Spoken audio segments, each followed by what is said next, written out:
बिस्मिल्लाहिर्रहमानिर्रहीम अस्सलाम वालेकुम।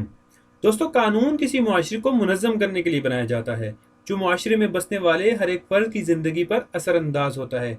लेकिन हम किसी कानून को एक्ट कहते हैं, किसी को आर्डीनेंस और किसी को आर्डर। तो यूं बन जाती है कन्फ्यूजन। तो आज की इस वीडियो में आपकी इस कन्फ्यूजन को भी दूर करते हैं और जानेंगे कि आखिर कानून के इतने सारे नाम क्यों हैं।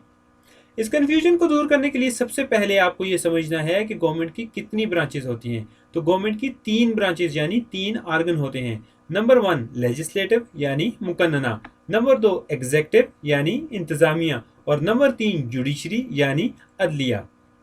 लेजिस्लेटिव का काम होता है कानून बनाना यानी कानून साजी करना। एग्जेक्टिव का काम होता है कानून को इम्प्लीमेंट करना। और आखिरी आर्गन है जुडिशरी, जिसका काम होता है कानून की इंटरप्रिटेशन यानी तशरीह करना। अब लेजिस्लेटिव का काम है कानून बनाना और ये काम मुल्क की पार्लियामेंट करती है। तो अब हम देखते हैं कि पार्लियामेंट होती क्या है और ये कानून साजी कैसे करती है। कॉन्स्टिट्यूशन के आर्टिकल 50 में पार्लियामेंट को डिफाइन किया गया है, जिसके मुताबिक पाकिस्तान की एक मजलिस शूरा यानी पार्लियामेंट होगी जो सदर और दो ईवानों पर मुश्तमिल होगी, जो कौमी असम्बली और सेनेट के नाम से मौसूम होंगे। इस डेफिनेशन के मुताबिक पार्लियामेंट अगर सादा और आसान अल्फाज में बयान की जाए तो ये कहा जा सकता है कि पार्लियामेंट सदर और दो ईवानों को कहते हैं। और चूंकि पाकिस्तान की कानून साजी के लिए दो ईवान हैं यानी नेशनल असम्बली और सेनेट, इसलिए इसे बाई कैमरल लेजिस्लेटर कहते हैं। सदर हेड ऑफ द स्टेट होता है यानी रियासत का सरबराह। और उसके साथ साथ ये भी बताता चलूं कि prime minister head of the government होता है।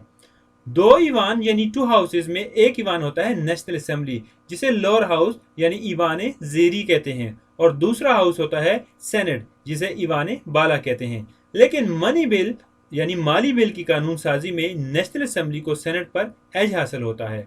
अब आप पार्लियामेंट को समझ चुके हैं कि क्या होती है। अब हम देखते हैं कि पार्लियामेंट में लेजिस्लेशन यानी कानून साजी कैसे होती है। दोस्तों, जब कोई कानून पास करना होता है तो इसके लिए सबसे पहले एक मुसव्वदा यानी ड्राफ्ट तैयार किया जाता है और पार्लियामेंट में बहस के लिए पेश किया जाता है, जिसे बिल कहते हैं। अगर ये बिल दोनों ईवानों यानी पार्लियामेंट से पास हो और साथ सदर की मंजूरी भी मिल जाए तो यूं ये बन जाता है एक्ट। तो क्रक्स ये हुआ कि एक्ट उस कानून को कहते हैं जो मजलिस शूरा यानी पार्लियामेंट के दोनों ईवानों से पास हो और सदर इसकी मंजूरी दे दे। दोस्तों, उम्मीद करता हूं कि आप समझ चुके हैं कि बिल और एक्ट क्या होता है। तो फिर आइए बिल से एक्ट बनने का एक मुख्तसर सा सफर भी देखते हैं। दोस्तों, कानून साजी के लिए बिल की इब्तिदा किसी भी ईवान में हो सकती है, यानी बिल नेशनल असेंबली या सेनेट दोनों में से किसी में भी मुतारफ करवाया जा सकता है। और जिस ईवान में वो बिल पेश किया गया है, अगर इस ईवान ने इसे मंजूर कर लिया तो बिल दूसरे ईवान को भेज दिया जाता है। और अगर दूसरा ईवान भी इसे तरमीम के बगैर पास कर ले तो इसे मंजूरी के लिए सदर को पेश कर दिया जाएगा। लेकिन अगर दूसरा ईवान 90 दिन के अंदर बिल को मंजूर नहीं करता या मुस्तरद कर देता है तो इस बिल को पहले ईवान की दरख्वास्त पर मुश्तरका इजलास में ज़ेर गौर लाया जाएगा। और अगर दोनों ईवानों की अक्सरियत राय से बिल पास हो जाता है तो इसे मंजूरी के लिए सदर को भेज दिया जाएगा। आइए अब देखते हैं कि सदर बिल को कैसे मंजूर करता है या इसकी मंजूरी कैसे ली जाती है। जब कोई बिल मंजूरी के लिए सदर को पेश किया जाता है तो सदर 10 दिन के अंदर बिल की मंजूरी देगा। और अगर माली बिल के अलावा कोई और बिल हो तो सदर इसे दोबारा गौर करने या तरमीम के लिए मजलिस शूरा यानी पार्लियामेंट को वापस कर सकता है। और अगर वो बिल पार्लियामेंट के मुश्तरका इजलास में तरमीम के साथ या बिला तरमीम अक्सरियत के साथ मंजूर हो जाए तो आइन के मुताबिक मंजूर शुदा तस्वर किया जाएगा और सदर के सामने दोबारा पेश किया जाएगा और सदर इसकी मंजूरी 10 दिन में देगा। और मंजूरी ना देने की सूरत में इस बिल को मंजूर तस्वर किया जाएगा और वो बिल कानून बन जाएगा, जिसे एक्ट कहते हैं। तो ये होता है कानून साजी का तरीका कार। दोस्तों, उम्मीद है कि आप समझ चुके हैं कि बिल क्या होता है और बिल से एक्ट कैसे बनता है। अब हम ये देखते हैं कि ऑर्डिनेंस क्या होता है। ऑर्डिनेंस को समझने के लिए पहले यह जानना जरूरी है कि पार्लियामेंट कब कब काम करती है। कॉन्स्टिट्यूशन के आर्टिकल 54(2) के मुताबिक हर साल कौमी असम्बली के कम से कम 3 इजलास होने चाहिए और दो इजलास के दरमियान 120 दिन से ज़्यादा का वक्फा नहीं होना चाहिए।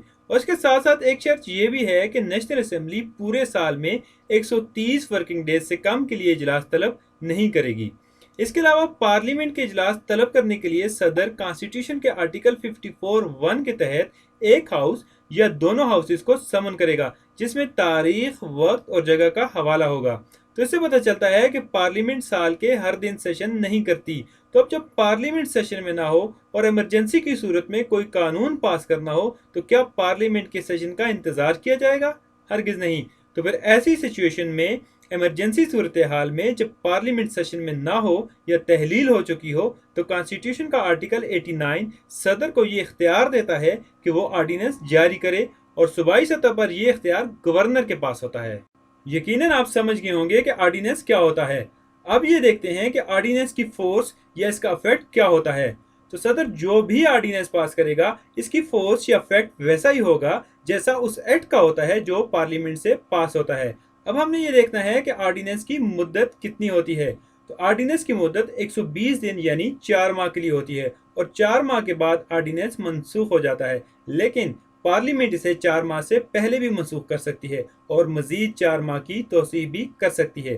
और अगर ऑर्डिनेंस को पार्लियामेंट में पेश किया जाए तो ये बिल तस्वर होगा और पार्लियामेंट अक्सरियत राय के साथ मंजूर कर सकती है। उम्मीद है दोस्तों कि आप बिल, एक्ट और ऑर्डिनेंस के बारे में अच्छे से जान गए होंगे। और अब चलते हैं ऑर्डर की तरफ। जब पार्लियामेंट सेशन में हो तो एक्ट पास होता है, लेकिन जब पार्लियामेंट सेशन में ना हो तो सदर ऑर्डिनेंस नाफिज करता है। ये दोनों तरीके तो हो गए कॉन्स्टिट्यूशन के मुताबिक, लेकिन जब कॉन्स्टिट्यूशन ही मुअत्तल हो और ऐसी सूरत में मुल्क का हाकिम जो फरमान जारी करेगा, इसे प्रेसिडेंशियल ऑर्डर या डिक्री कहते हैं, और ये आमतौर पर फौजी हुक्मरान जारी करते हैं। और ऐसे कई ऑर्डर हमारी तारीख में मौजूद हैं, जैसे लीगल फ्रेमवर्क ऑर्डर, कानून शहादत ऑर्डर, प्रोविजनल कॉन्स्टिट्यूशनल ऑर्डर। दोस्तों, अगर आपको ये वीडियो पसंद आई हो तो कमेंट करके ज़रूर बताएं। Thank you for watching.